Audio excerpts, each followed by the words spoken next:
నమస్తే. Shaft media acting course నట శిక్షణ కార్యక్రమానికి స్వాగతం. నేను మీ చిలకమర్రి నటరాజ్. డిఫరెంట్ సబ్జెక్ట్స్‌ని మనం ఒక్కొక్క మాడ్యూల్‌లో నేర్చుకుంటున్నాం. యాక్టింగ్‌కి సంబంధించి మెట్లెక్కుతూ now we have entered into different stage. ఇప్పటిదాకా మనము లెర్నింగ్‌కి సంబంధించిన కొన్ని ఎక్సర్‌సైజ్‌లు నేర్చుకుంటున్నాం. లెర్నింగ్ నుంచి మనల్ని మనం పర్ఫార్మర్‌గా కన్వర్ట్ చేసుకోవడానికి సంబంధించిన ఒక మేజర్ ఎక్సర్‌సైజ్ ఇంప్రొవైజేషన్ అంటాం. జనరల్‌గా ఇంప్రొవైజేషన్ అనేది మామూలు డైలీ టర్మ్స్‌లో మనం వాడుతూ ఉంటాము. డైలీ టర్మ్‌లో ఇంప్రొవైజేషన్ అంటే అప్పటికప్పుడు ఉన్న దాంట్లో నుంచి డెవలప్ చేసి చేయడం అని ఒక ఫీలింగ్‌లో ఉంటుంది. బట్ యాక్టర్స్ ట్రైనింగ్ ప్రాసెస్‌లో ఇంప్రొవైజేషన్ అంటే అన్‌ప్రిపేర్డ్ యాక్టివిటీ.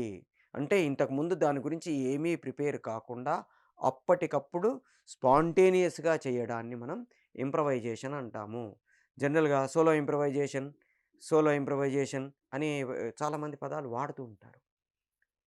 స్టానిస్లావిస్కీ సిస్టమ్‌లో ఇంప్రొవైజేషన్ అనేది one of the most important exercise అయితే, స్టానిస్లావిస్కీ ప్రకారం సోలో ఇంప్రొవైజేషన్ అన్నది ఉండదు. సోలో ఇంప్రొవైజేషన్ అంటే మనం ఇంతకుముందు మాట్లాడుకున్న మాడ్యూల్స్‌లో ఉండే ఇమాజినేషన్ ఎక్సర్‌సైజులు కావచ్చు, లేకపోతే సెన్స్ మెమరీ ఎక్సర్‌సైజులు కావచ్చు, లేకపోతే అబ్జర్వేషన్ ఎక్సర్‌సైజులు కావచ్చు తప్ప, ఇంప్రొవైజేషన్ అనేది మాత్రం మినిమమ్ ఇద్దరుండాలి అనేది స్టానిస్లావిస్కీ తాలూకు వే.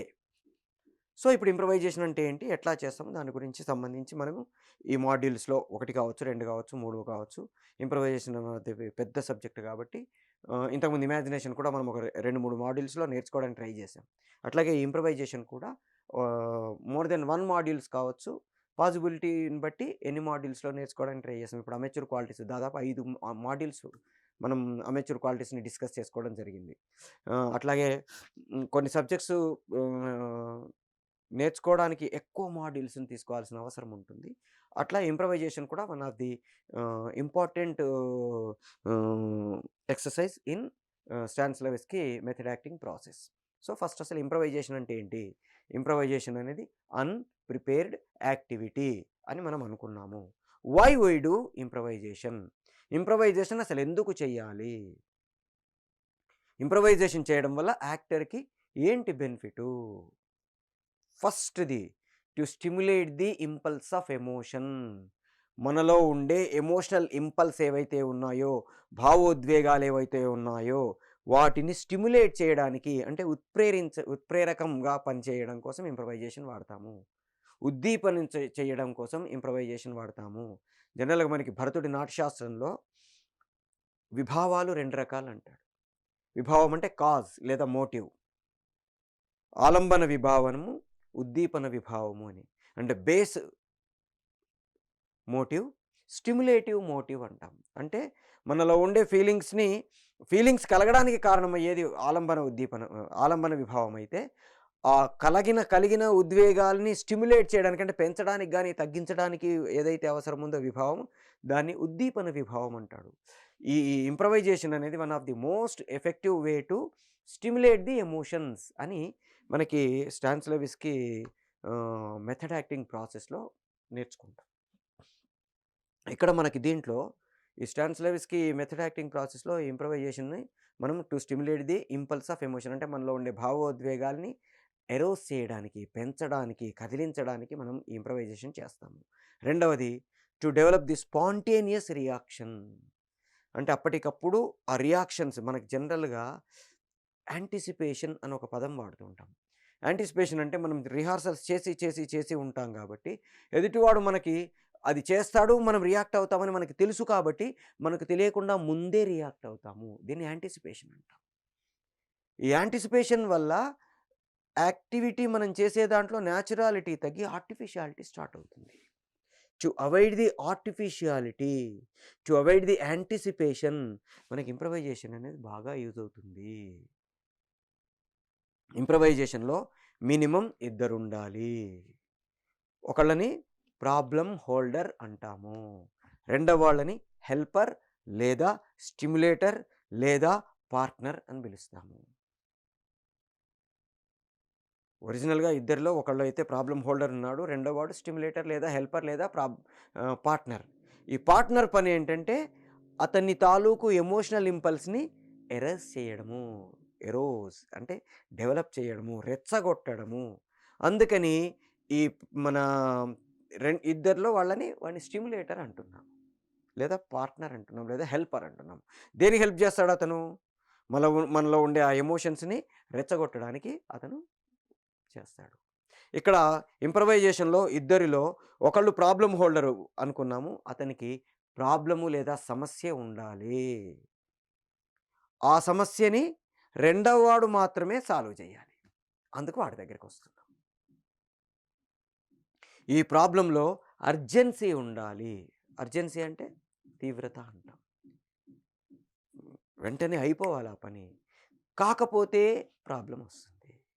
ఆ ప్రాబ్లమ్ వెంటనే సాల్వ్ కాకపోతే ఎవరైతే ప్రాబ్లమ్ హోల్డర్ ఉన్నాడో అతనికి తీవ్రమైన కష్టమో, నష్టమో, బాధో జరగవలెను. ఎందుకిది? ఈ అర్జెన్సీ ఎందుకు? అంటే మనకు బేసిక్‌గా చెప్పుకున్నాం. To stimulate the impulse of emotions అన్నాము. అంటే మనలో ఉండే ఆ ఎమోషనల్ భావోద్వేగాల్ని పెంచడం కోసము అని మనం ఇంప్రవైజేషన్ అనుకుంటున్నాము. నాకు అర్జెన్సీ లేకపోతే ఎమోషన్ రాదు. ఇప్పుడు ఉదాహరణకి నాకిప్పుడు ఈ పని అర్జెంట్‌గా అయిపోవాలి అనుకున్నాను. కావట్లేదనుకోండి. నాకు తెలియకుండా నా భావోద్వేగాలు రైజ్ అవుతాయి. బీపీ రైజ్ అవుతుంది. ప్రాబ్లమ్ ఫీలింగ్ వస్తుంది. ఎమోషన్ పెరుగుతుంది. అందుకని అర్జెన్సీ ఉండాలి అంటాము. ఈ అర్జెన్సీ 2 రకాలంటాం. ఒకటి physical urgency. 2 emotional urgency. Physical urgency అంటే శరీరానికి సంబంధించింది అని కాదు. ఫిజికల్ అర్జెన్సీ అంటే ఒక టైమ్ బౌండ్ ఉన్నది. అంటే ఇప్పుడు 12 అయిందనుకుందాం.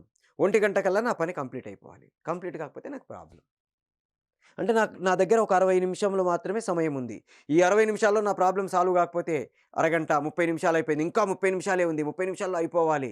ఇంకా 15 నిమిషాలే ఉంది. 15 నిమిషాల్లో అయిపోకపోతే ప్రాబ్లమ్ వస్తుంది. ఇంకా 5 నిమిషాలు, 2 నిమిషాలు, 1 నిమిషం. ఆ టైం దగ్గరకొస్తున్న కొద్దీ మనకు తెలియకుండా మన ఎమోషనల్ బారియర్స్ బ్రేక్ అయిపోతూ ఉంటాయి. మనం ఎమోట్ అయిపోతూ ఉంటాం. ఉదాహరణకి మనకి 2 గంటలకు ట్రైన్ ఉంది. గంట ముందుందాం గదా! అని మనం 11:30కు బయలుదేరాం. 12:30, 1 స్టేషన్‌లో ఉంటాము. ఇంకో గంట టైం ఉంటుందక్కడ అనుకున్నాం. కానీ ట్రాఫిక్ జామ్ అయింది. 1 అవర్ 15 మినిట్స్ ట్రాఫిక్‌లో ఉండిపోయారు మీరు. 11:30 నుంచి 12 దాకా అయిపోయారు. ఇప్పుడు 1 ట్రైన్ ఉంది. ఇంకో గంట మాత్రమే ఉంది. ఇంకా సగం దూరం వెళ్ళాలి మీరు. జర్నీ చేయాలి. ఇప్పుడేమవుతది? ప్రతి వాళ్ళని తిట్టుకుంటాము. "నీ యబ్బ రోడ్డు మీద అట్లా పోతాడేంట్రా" అంటాం. నీకెందుకు వాడట్లా పోతే? కాదు అక్కడ నా వెనకుండే అర్జెన్సీ నన్ను ఎమోట్ అయ్యేటట్టు చేస్తుంది. పోనీ అన్న డ్రైవర్ పోనీ అన్న, పోనీ అన్న అంటాం. ఆడు అంతకంటే స్పీడ్ ఏం పోతాడు. ట్రాఫిక్ ఫుల్ ఉంది. పక్కన ఎదురుగా వెహికల్స్ ఉన్నాయి. వెహికల్స్ మధ్యలో నుంచి గాల్లో నుంచి తేలి వెళ్ళిపోలేడు కదా డ్రైవరు. అయినా సరే పోనీ, పోనీ, పోనీ ఆ పక్కన సందుంది దాంట్లో దూరు అంటాం. వాడెవడో మధ్యలో వచ్చి దూరుతాడు. వాడొచ్చి దూరాడు. నువ్వు దూరడానికే ట్రై చేసావుగా. వాడెవడో వచ్చి దూరితే వాడిని తిడతావు. ఎందుకు తిడుతున్నావు? ఎందుకిదవుతుంది? అంటే నీకు తెలియకుండా నీ ట్రైన్ ఎళ్ళిపోతుందేమో, స్టేషన్‌కి నేను రీచ్ అవ్వలేకపోతానేమో అనే ఒక టెన్షను మనల్ని ప్రొవోక్ చేసి మనల్ని ఎమోట్ అయ్యేటట్టుగా చేస్తుంది. అందుకని అర్జెన్సీ కావాలి అంటాము. ఇది ఫిజికల్ అర్జెన్సీ. ఎమోషనల్ అర్జెన్సీ అంటే టైమ్ బౌండ్ ఏముండదు. కానీ నాకిప్పుడు ఆ పని జరగకపోతే నాకు ఎమోషనొస్తుంది. ఉదాహరణకి ఒక అమ్మాయికి నేను ఐ లవ్ యూ చెప్పాను. అమ్మాయి రివర్స్‌లో నాకు ఆహ్, ఉ ఐ లవ్ యూ అనో, ఐ హేట్ యూ అనో చెప్పాలి. ఏది చెప్పట్లా. ఏం మాట్లాడవేంటి నువ్వు? ఇప్పుడే చెప్పాలని రూలేముంది? ఇంకో గంట తర్వాత చెప్పొచ్చు. వచ్చే నెల చెప్పొచ్చు. సంవత్సరం తర్వాత చెప్పొచ్చు. కాదు నాకు తెలియకుండా నా ఎమోషనల్ అవి పెరిగిపోయి ఆ అమ్మాయి చెప్పదేంటి? చెప్పదేంటి? చెప్పదేంటి? ఎందుకు యాసిడ్ పోస్తున్నాడు ఆ అమ్మాయి మీద? దీన్ని ఆర్‌ఈఎఫ్ అంటాం. దీని గురించి మనం విడిగా ఇంకో మాడ్యూల్‌లో మాట్లాడుకుంటాం. ఈ ఆర్‌యుఎఫ్, ఈ ఎమోషన్స్ వీటి గురించి మనం విడిగా మాట్లాడుకుంటాం. సో, ఆ మాడ్యూల్‌లో అసలు ఎన్ఎల్‌పి అంటే ఏంటి? ఆర్‌ఈఎఫ్ ఏంటిది? యాక్టింగ్‌కి అది ఎలా ఉపయోగపడతది? అనేది మనం విడిగా మాట్లాడుకుంటాం. ఈ ఆర్‌ఈఎఫ్ అంటే రిపీటెడ్ ఎమోషనల్ ఫీలింగ్. అంటే మనకు తెలియకుండా ఇప్పుడు మీరు యాక్టర్ అవ్వాలని ఎందుకనుకున్నారు? యాక్టింగ్ అంటే ఇష్టమండి. ఇష్టం అంటే ఏంటి? నాకు యాక్టింగ్ అంటే ఇష్టం, నాకు యాక్టింగ్ అంటే ఇష్టం, నాకు యాక్టింగ్ అంటే ఇష్టం అని చిన్నప్పటి నుంచి మీరు అనుకుంటూ ఉన్నారు. దీన్ని రిపీటెడ్ ఎమోషనల్ ఫీలింగ్ అంటాం.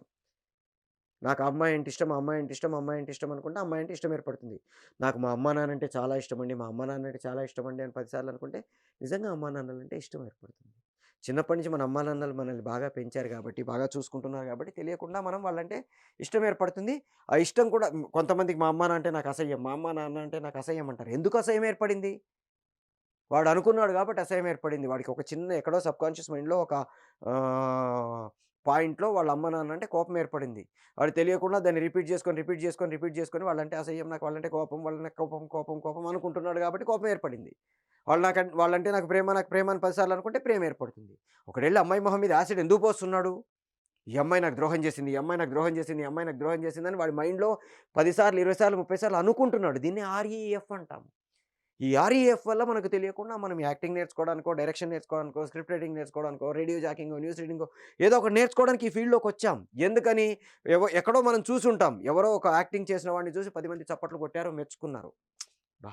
యాక్టింగ్ నేర్చుకుంటే మనకు వాళ్ళు హ్మ్, వన్ వాళ్ళు మనల్ని అప్రిషియేట్ చేస్తారు. వాళ్ళు మనల్ని మెచ్చుకుంటారు. వాళ్ళు మనల్ని పొగుడుతారు. ఆ ఫీలింగ్ బావుంటుంది అనిపించింది. మనం గూడా ఏదో ట్రై చేసాం. "భలే చేస్తున్నావురా! నీకు యాక్టింగ్ వచ్చురా" అన్నారు. ఓకే. నాకు యాక్టింగ్ వచ్చు, నాకు యాక్టింగ్ వచ్చు, నాకు యాక్టింగ్ ఇష్టం, నాకు యాక్టింగ్ ఇష్టం, నాకు యాక్టింగ్ వచ్చు అని మనకు తెలియకుండా మనల్ని మనం సెల్ఫ్ హిప్నోసిస్ అంటాం దీన్ని. సెల్ఫ్ హిప్నటైజ్ చేసేసుకున్నాం మనల్ని మనము. అందుకని మనం ఇక్కడున్నాం. అట్లాగే ఇక్కడ ఆ ఇంపల్స్‌ని స్టిమ్యులేట్ చేసే ప్రాసెస్‌లో అర్జెన్సీ ఉంటే ఆటోమేటిక్‌గా మనం స్టిమ్యులేట్ అవుతాము. అనుకుంటాం మనకిప్పుడు అది అర్జెన్సీ ఇది కాకపోతే నాకు కోపం, ఇది కాకపోతే బాధ, ఇది కాకపోతే నాకు ఆ నష్టం జరిగిపోతుంది అనుకుంటున్నాను కాబట్టి అక్కడ ఎమోషనల్ అర్జెన్సీ వల్ల ఇంకెక్కువ ఎమోషన్ ఉంటుంది.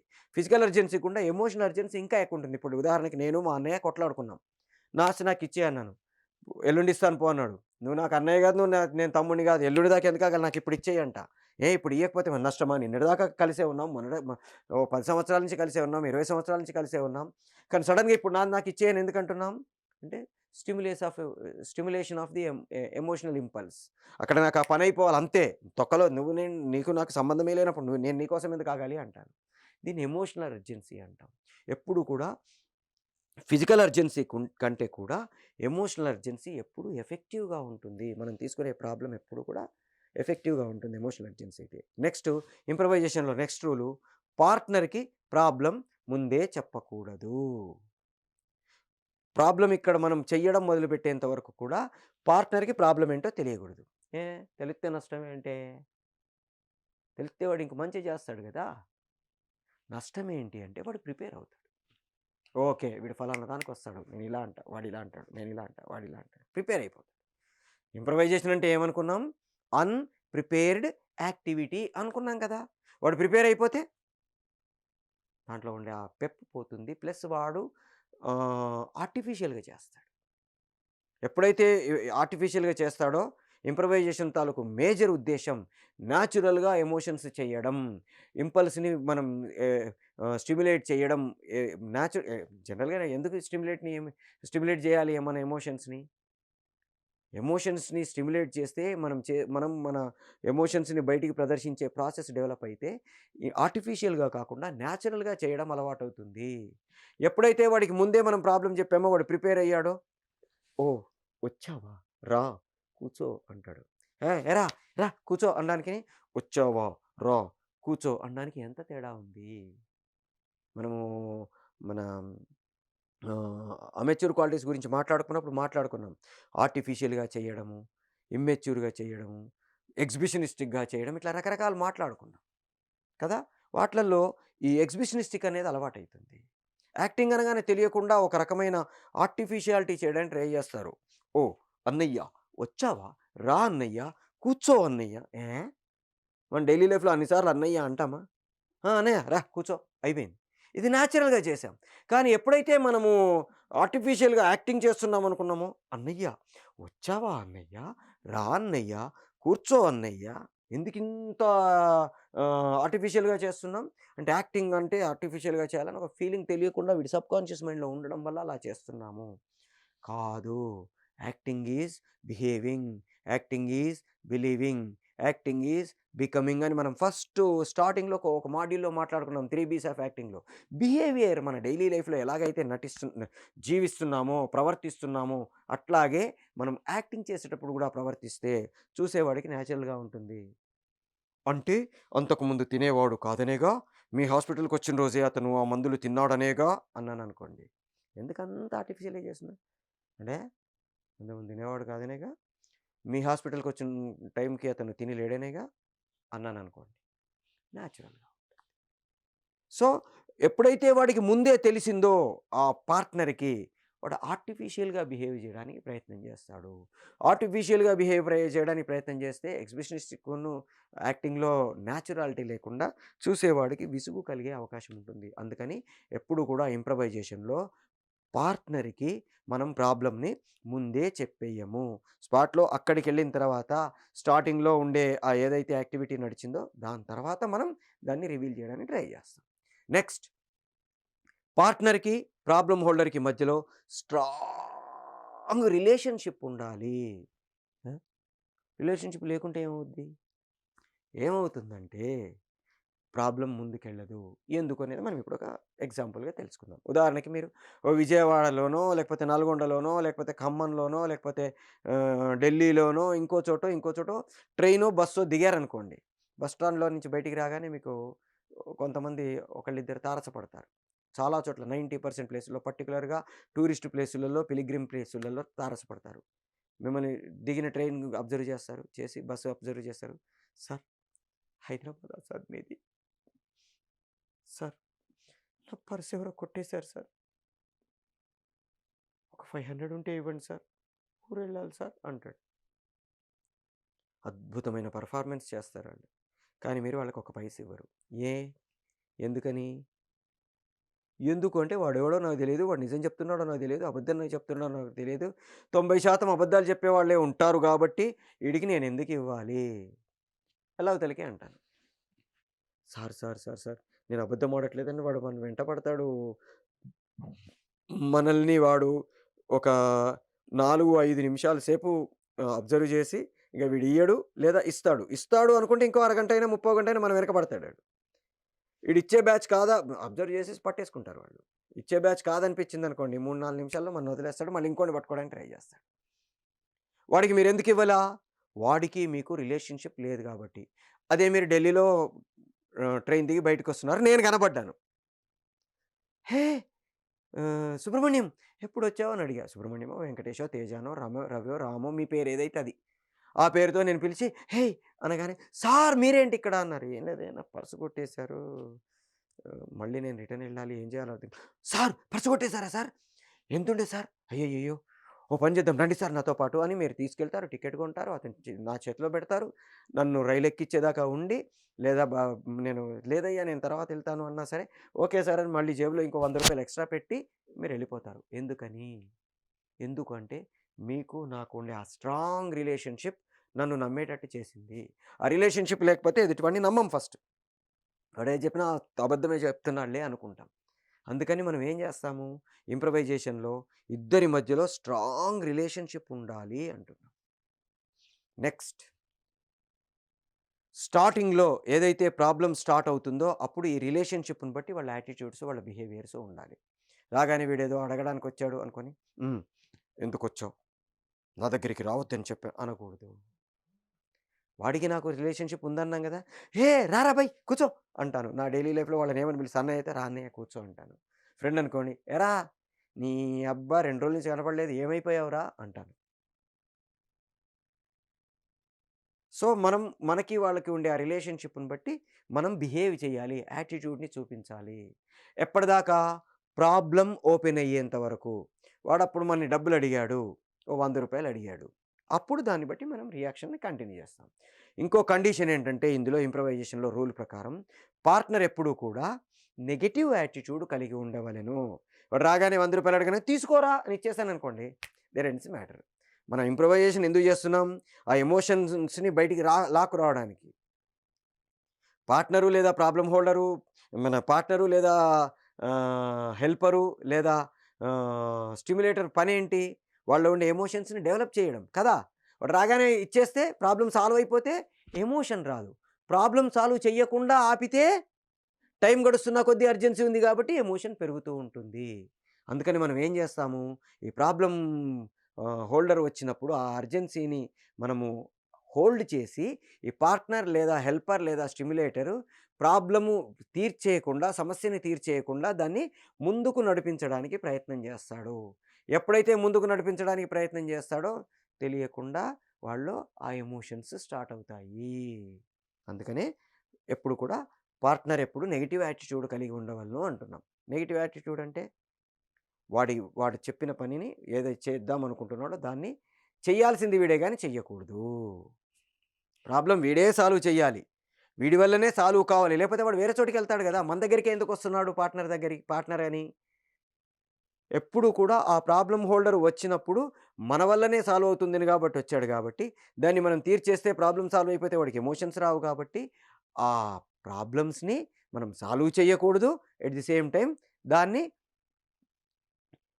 పొడిగిస్తూ, కంటిన్యూ చేస్తూ వాళ్ళలో ఉండే ఎమోషన్స్‌ని ఎరోజ్ చేయడానికి ట్రై చేస్తాము.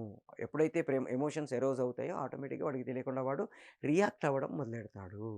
నెక్స్ట్ పార్ట్నరు లేదు, ఇవ్వను, చెయ్యను, కాదు అనకూడదు.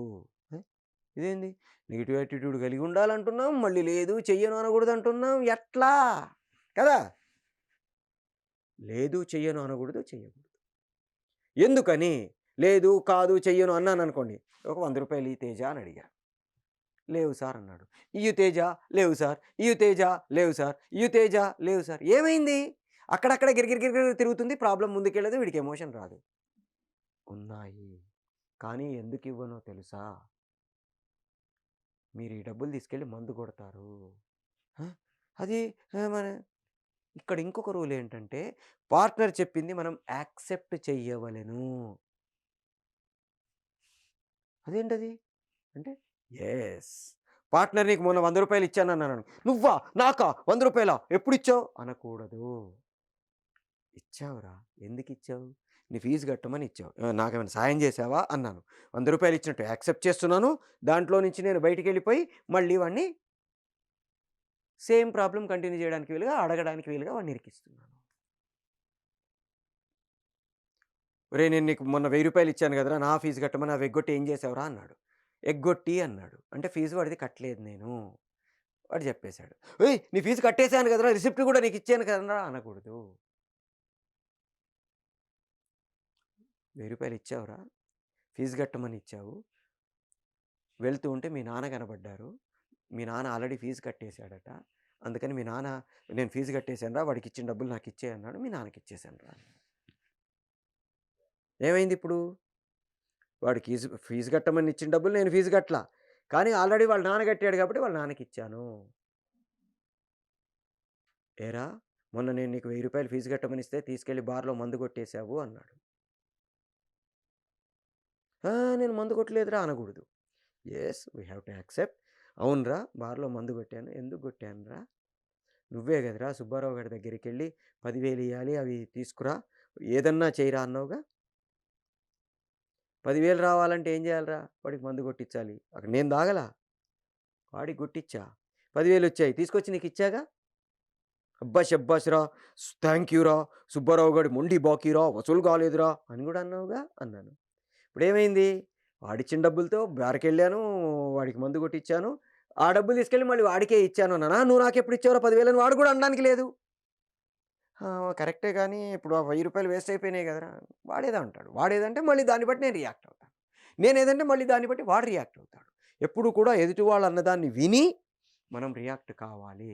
వాడిదనుకుంటాడు అని ఊహించుకొని మనం రియాక్ట్ కాకూడదు. ఇది ఇంప్రవైజేషన్ చేసినప్పుడు ఎదుటివాడి మాటలు విని రియాక్ట్ అవ్వడం అలవాటవుతుంది. ఎదుటివాడు చెప్పింది యాక్సెప్ట్ చేసి దాన్ని బట్టి నా నెక్స్ట్ రియాక్షన్స్ తీసుకోవడం అలవాటవుతుంది. Spontaneous reaction అలవాటవుతుంది. ఏదో ఊహించుకొని చేయకుండా విన్న తర్వాత రియాక్ట్ అవ్వడం అలవాటవుతుంది.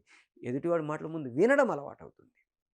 నెక్స్ట్ లేదు, కాదు, కూడదు అనకూడదు. అట్లని ఇవ్వకూడదు. ఎందుకివ్వట్లేదో ఈ పార్ట్నర్ అనేవాడు రీజన్స్ చెప్తూ వాడిని రెచ్చగొడుతూ పోవాలి. వీలైనంత వరకు ఎదుటివాడిని మనము వేరే ఆప్షన్స్ లేకుండా చేసుకుంటూ రావాలి. వేరే ఆప్షన్స్ లేకుండా అంటే ఇప్పుడు నే బయటికెళ్ళి మా మా నాన్నున్నారు అడిగి తీసుకొని పోరా అని మనం అనకూడదు పార్ట్నర్‌గా. నేనే ఇవ్వాలి. కానీ ఇవ్వట్లేదు. ఎందుకంటే దీనికోసం. ఇంకొక అది గూడా చేస్తాం. ఉదాహరణకి మా అమ్మ హాస్పిటల్‌లో ఉందిరా అర్జెంట్‌గా మందులు కొనాలి. నాకు ఒక రూ. 1000 ఇయ్యి అనొచ్చాడనుకోండి. హాస్పిటల్‌లో ఉందా? పద. నేనొచ్చి మీ అమ్మకు మందులు కొనిస్తాను పదా అంటాను. వాడికేం కావాలి? డబ్బులు కావాలా? మందులు కావాలా? వాడికి డబ్బులు కావాలి. మందులు కాదు. వాడు దేనికోసమో వచ్చాడు.